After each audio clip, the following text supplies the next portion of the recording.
guess I'll have to rearrange this. Rifkin, you got up an hour ago and you didn't do fucking anything right. I know, Rifkin, shut up. Let's see if I can fit this in somewhere.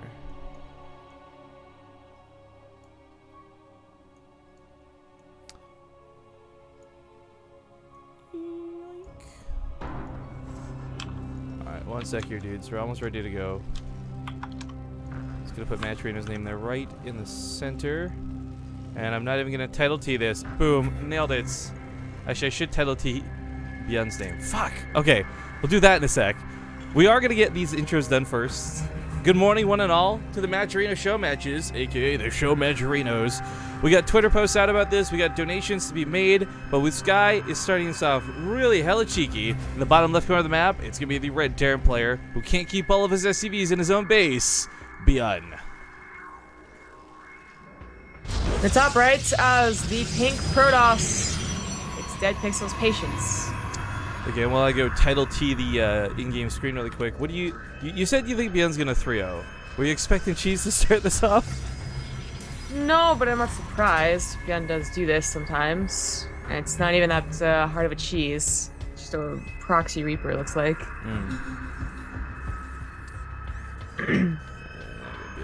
Overlay. Patience is going to scout this with his probe pretty quickly.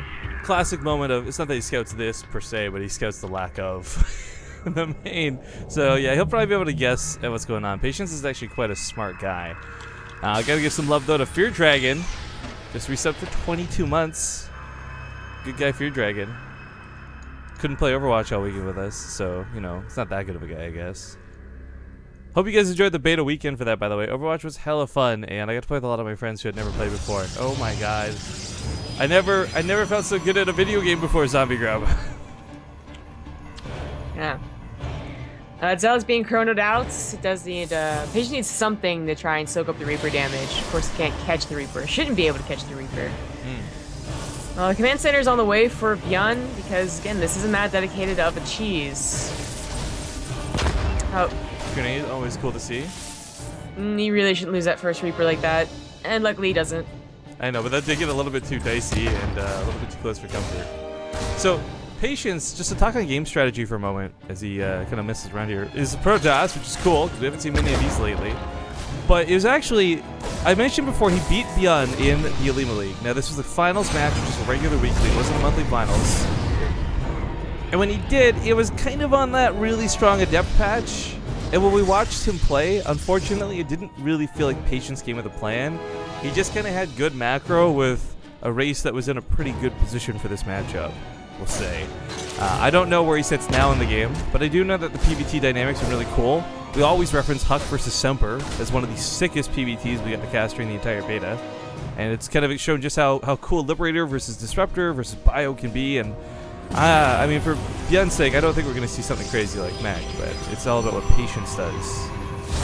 I think that's probably what makes Terran a really fun race to watch, too. There is this level of consistency where you kind of know, okay, it's Bio, Bio, Bio, and some more Bio. I don't know if that makes it more fun. I like it because you always personal. have the... It's like the one side of the matchup you know. It's like, okay, us against the world. What can he do? Well, the reason I called Patience being 3-0'd is because he actually looked really terrible the last time we saw him on Legacy of the Void. Now, there was versus Zerg, and apparently he just really hates playing versus Zerg. But I don't know, it's like, some people can be terrible versus Zerg and still look confident. They just, you know, that's just when you kind of go, oh, well, you know, Zerg's a little powerful right now, so I guess that's that. When I watched Patience play, it wasn't just Zerg being powerful, it was just like, wow, he just kind of completely fumbled the ball. Like, he didn't look very hot at all. Well, he's going to go pretty, we'll call it heavy with harass. There's a Warp Prism coming out, but it's also going to be a really fast resonating Glaives upgrade. Now, for those who don't know, this is the attack speed increase for the Adepts. Makes them attack pretty darn quick. And while Adepts are already pretty nice... Ooh, is that a new animation on the Sonic Transfer, by the way? Didn't notice. Maybe it comes with the Collector's Edition of the game, because that's what Patience currently has. But anyways, the Warp Prism warps in pretty quick, all this good stuff, but the attack speed is going to make it so by the time those Adepts get cleaned up, they're going to have killed several SCVs. This is one of the most popular builds, not the only build that Pro seems to be doing versus Terran nowadays, though. So, I'd be surprised if Byun didn't sort of expect this, especially after scouting the Robo like he did. The Reapers get in here and do some more damage. They're gonna get trapped by the probes, actually. Yeah, almost felt like a bit of an overreaction, but I think one of the big things was he didn't want Byun scouting to confirm what was going on as the Reapers ran out. Now, really quick, are the graphs working, or did I already goof this up? Oh, they are! Fantastic! So, again, we're just going to be still beta testing and all this stuff, guys, but getting able to see those graphs is always really neat. Now, where is that Warp Prism? Down here to the bottom right, the Adepts are loaded in, and again, on the bug for this, if you guys don't know, on the technology tab, you can see Adepts and Colossus. Again, the Collector's Edition for Patience looks really sweet, but unload some of these Adepts. Keep in mind, they've only got a 1-second cooldown instead of their normally really long cooldown, so yeah, CV's gonna die for Byun. He's not really paying attention. Pulls a little bit late. Warp Prism's a little bit out of place too. Keep in mind, with a 6-range pickup, there's no reason this thing needs to be so close to these Adepts. Now it's kind of cute move to keep it alive a little bit longer. Looks like we do have some bad boy, one bad girl, I guess, at the front door who is knocking. But 8 SCVs go down through this, so not too bad for a start to the harass. Patience has his own third finished up as well.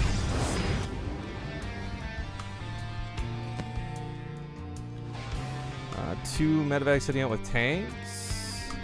Not sure what he plans to get done with these. Scanos comes down to pick up the Observer. Nicely done. Out of range of vision just now, though. Big Adept warping coming in. Sonic Transfer goes forward, but probably not going to get too much done. So what happens if you pick up Adepts while they're Sonic Transferring?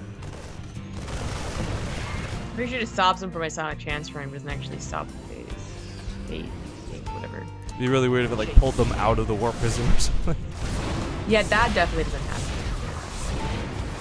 Well, the third base is up and ready for Patience. He's at 52 probes, which isn't ideal. He's still making some. But Byun, I'm more worried about Byun. I mean, tank pushes can sometimes be cool, but more often than not, we see them actually fail. Especially if you're, you know, at all prepared for them with, like, Immortals, for instance. Ooh, this is big. Cancels on that third, really nice, but there is a pretty nasty attack back at home. Patience can certainly get a lot done. There's nothing in that bunker. When he's going to stem up here to try and bust it. There we go. Stalkers are not quite going to break this over this Adepts. Oh, good hold, but he did have to cancel his third CC. Instantly rebuilds it in his main base because he does need that, seeing that Patience's Nexus is already done. Gets the Mothership Core, that was nice. Won't get much else. Great pickoff. Just an update to the match, by the way. We're up to $125 now, which is awesome. We got some people donating. $6 coming in from Big Juice Boxes. Byun's got this. Celia with the $5.99 as well, and some others on that scoreboard. So remember, guys, even if you don't have money to donate to this match, by using the coupon code PatienceByun, you'll create $1 from MATCHERINO, from the website itself, to donate on your behalf. So make sure to get in there and check it out. Also got another resub coming in. Spank me more! Not a resub, pardon me, a brand new sub. Good way to start off the morning, man. Thank you so much. And for those saying the music's a bit loud, yeah, I have adjusted it. Hopefully it's fine now. That's stream delay, though. No cheating here today. You are muted, or something?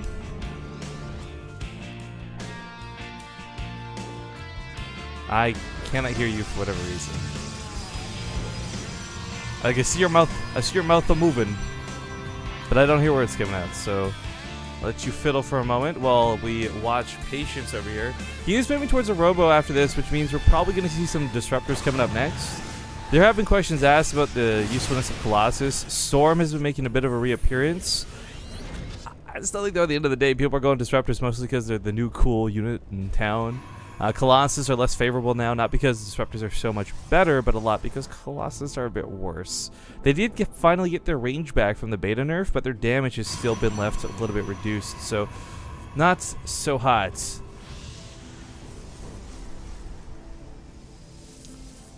Now, for Byun's push coming on the left side of the map, it's a couple Widow Mines, nothing too crazy. With the Adept health tweaks over the course of the beta, they now can be one-shot by a Widow Mine. Didn't used to be the case. And I was completely wrong. We are going to see Colossus coming out. This is kind of cool. I like the idea of the Colossus because this means, hey, maybe it's a little bit more consistent damage. Adept's getting in here once again. And, you know, Patience, through what is just mineral harass for the most part, less than about 100 gas spent on all of this. 21 workers killed. Not too bad. But 70 workers versus 53 is kind of a little bit much for Patience even. I don't think Byun's got a bad worker count right now at all. Working now? Yes, hello. It's good to hear you again. Hi. How you been? Fine. Sounds like you're having a Rifkin of a morning. Ooh, we haven't actually seen the new Colossus skin in game yet. This is, of course, more of a Purifier-themed Colossus. For those who haven't played the campaign, don't worry. It's only a, like, 50% spoiler. But it looks really nice. I like that, the orange glowy effect. If you guys haven't actually played the campaign, you haven't seen Purifiers, best reference for this is Central Protocol. The map is actually a Purifier-themed map. Same here with the Adepts, that really cool orange glow. Yeah, they're pretty cool. I wish Sentinels were a thing. For reals. Alright, so it's not too many Liberators in this army. This army doesn't look that big. Hopefully Patience recognizes this isn't the entire army, though. There is a rather large strike force here on the right side of the map. Pretty medevacs heavy, but a lot of Marauders. Byun went for Liberators, but did not get a second starport. I feel like that's going to be a mistake. He's going to run out either low on Liberators or low on medevacs, and both are going to be pretty devastating. Now he gets a second starport, and he's upgrading the Liberator attack too, which is nice, but there are, you know, Colossus on the way, and he has nothing to really hit them except Liberators that are unchanged, or Marauders if they get close enough. I think so.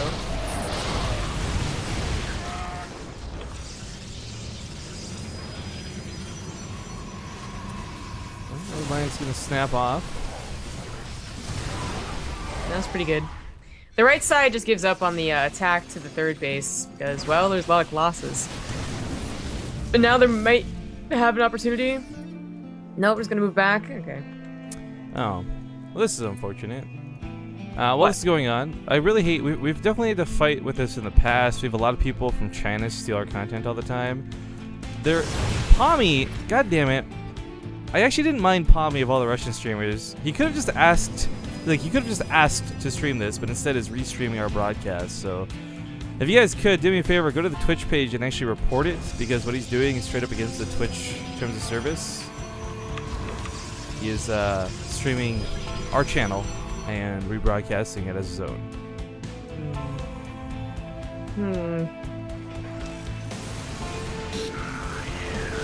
Nice little Stimpack sound means that BB Mello is going to be another brand new sub to the channel. Welcome to the family, man. Good time to sub. Start this fight. Colossus gets some okay shots off. Two more coming from the backside. This is actually not looking too bad for Patience, but that Nexus is still kind of exposed. It's going to be really hard to get in here with the Liberator sieged up like this. Yeah, that's the biggest deal. Liberators will take out those Colossus pretty quick. Now, I guess the nice thing is it can't shoot buildings, it can't shoot units. If they put a cannon on the backside, maybe you can start poking away at it. But this is where we started seeing players like Huck and others really start gravitating towards, if not Phoenix play, at the very least Tempest to deal with this a little bit better. Stalker's blinking underneath this is not terribly efficient, but it will get the job done. Byun chose to go for Ghost Academy rather than, I don't know, like a third starport to make Liberators, Medevacs, and Vikings. Vikings, yeah. I mean, one Viking. The Liberators weren't a bad choice, though. It just was the Colossus count was getting kind of extreme. And that's why the Ghosts were an interesting choice. But now we do have High Templars and Archons out. It's probably just anticipating that. We do want Ghosts eventually, but it's more worrisome about those 6 Colossus that don't have a response, really. Well, I gotta give it to Patience. Holds that a lot cooler than I thought he would. His upgrades are actually down. Normally we see Protoss like crazy ahead. I do like the addition of a Void Ray. I mean, it's one single Void Ray, but more importantly, the storms behind this. Another good way to deal with Liberators. Drops in the main, though, are going to be undefended. It's going to take a long time for the army to actually walk back there. Where's the Mothership Core? Whatever happened to Recall? It's sitting at the Natural this whole time. Yeah, Recall would be pretty nice, especially because it's only 50 energy now. Gets a couple of pylons, but nothing really significant. Could maybe go for the Forges next time, as Patience is not yet on 3-3. I guess he was hoping this would leave Patience really exposed and extended as 4th, but Colossus there, that Liberator goes down, and these Medevacs now, unfortunately, are kind of stranded for a bit. They can't. Void Ray coming in to try and pressure them.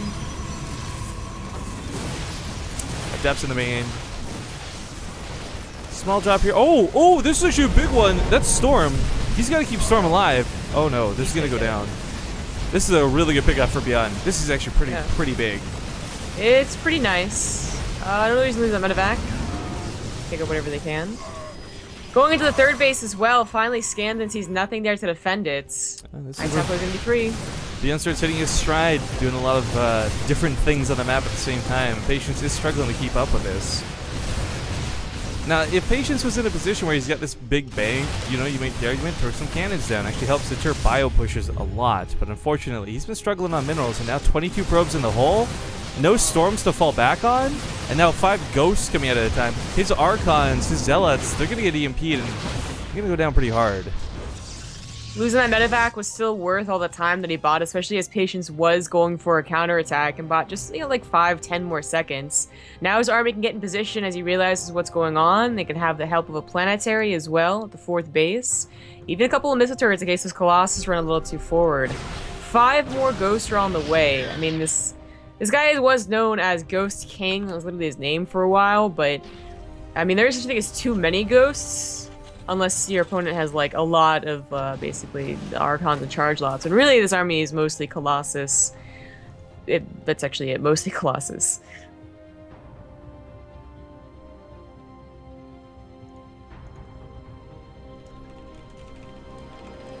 Two more command centers as Byun starts banking a little bit of cash, being almost maxed out a couple minutes ago. Vikings still being pumped out from the double starport. He's up to 8 Vikings and 5 Liberators and 12 Ghosts.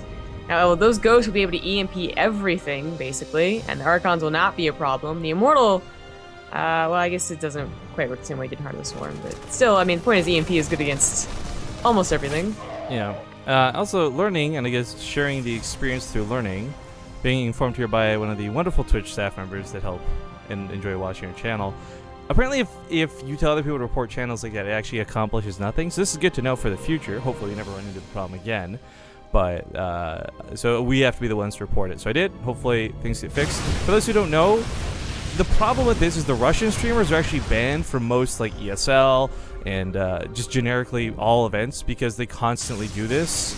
And I've never had a problem with them up to this point because usually they just ask and we say sure or no. And I don't love that he just did this on his own. So Pommy, who is already confirmed banned by most casting organizations, this is not too surprising to see him doing this. Lots of ghosts though dancing in the front line. The kind of funny thing is, Snipe is something we've been talking a lot of for the TVZ matchup. Snipe, which deals 170 damage a shot, is really strong. However, it can only target biological units, so it's actually pretty ineffective against a lot of what Protoss has on the field, as Archons are not... They're psionic massive, Colossus are mechanical, Immortals are mechanical, so it is going to be almost strictly EMPs that these things bring utility-wise. Now, Storms... Yeah, go ahead. Oh, so I was going to say, Storms are finally out, but I feel so bad for Patience, because if he had Storms, like, 3 drops ago, this wouldn't be such a big issue for him. Like, I actually don't know if he can fight what Byun has head on. Oh, but this is going to be good. Byun's rocks are still up, so there's no way to defend this base. He's going to lift up immediately. Ugh.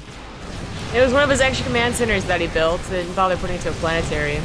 As an orbital, it doesn't obviously have the capacity to lift though, so it actually is going to be saved unless the Void Ray gets it. Okay, maybe the Void Ray will get it. I guess. It's not gonna be repairing it anytime soon. EMPs go off and hit some of these Templar. You know, there's another aspect to this too that I would really like to see. We saw a little bit about this during the beta when it got abusive. I'm not talking carriers, of course, but the mothership itself would actually add a lot of utility to this. I guess maybe not right now with the Vikings, but again, going back to possible other strategies to go through. The mothership got a huge speed buff during the beta, so a lot easier to keep with your army, and be a lot harder to get these EMPs off if you don't quite know where those Templar are that you're shooting. Of course, you know, with the army not nearby, I'm surprised we actually didn't see snipes on the Templar. I don't think the EMPs said it's so good. Strips the hardened shields of, or I guess not hardened shields. Whoa! I just realized. Yeah. Wait, no more hardened shields. The Immortals getting EMP is actually not as big of a deal as they do get this on-activate 200 damage shield absorb. Only lasts for about 2 seconds, but trying to get some storms not going to happen. So far, Byun, living up to his old nickname, has really good control with Ghosts, and EMP didn't change. It was just a snipe, had a little bit of delay now. That command center did die to the Void Ray, which I think is still camping the 4th base, simply enough. That is a lot of Vikings. There's right over the army. Yeah, there's only like a couple of storms in there, but Patience has been really struggling to get these Templar, much less have enough for energy to keep storming. This is not exactly getting out of hand, but this is getting pretty rough. Those Vikings, that Sky Control, I don't think he's getting that back anytime soon. Just gotta give up his 5th base and go for an attack through the middle, which he did break the rocks open earlier for him. Now, running around like this is kind of dangerous because, of course, High Templars, by default, their speed lags them behind, and you know that the army could be behind you too, picking off your very important units. But instead, Byun kind of goes from the, like, around, still is going to catch the High Templars, though. Missile turret, awkward. It's not just that, I mean, it's not just that you're catching Templar in the middle of the map. Feedback's going down, kind of cool to see. I guess better use because it's been getting EMP'd non-stop. But this is kind of keeping the army back a little bit, so this base actually goes down. 20 SCVs get slaughtered while we see positioning here, and there's one of those new snipes. You guys saw that laser beam. Of course, it's a bit of a channeled ability now, no longer instant like you guys knew it from HOTS. But Patience is still behind on upgrades, and that's a lot of why I'm really worrying about this army. Long ago was the time where you could just A-move with 4 Colossus upgrades or not and have a good time. There's Ghosts, there's Vikings, there's Liberators. There's actually not that many Marines and Marauders, interestingly enough. This is, oh, you know what? Zombie Grub. What? Suddenly Stalkers are sounding really, really appealing to have a lot of. Yeah. Without Marauders to deal with this, Stalkers can blink through the Liberators. They'll obviously target down the Vikings. Oh, those mass EMPs are pretty scary. The Vikings go on top of the Colossus. Not enough storms to stop them either. Just spreading a little bit. I think that was the last of the storms as he gets back home. And he is being chased down. Gonna turn this around on him, though. Realizing how small that ground army is, Vikings are gonna land, but the Immortals tear through them. Not gonna be enough. GG. Byun will take the first map in this best of 5. Almost the best of 3 out of habit, because we've casted so many.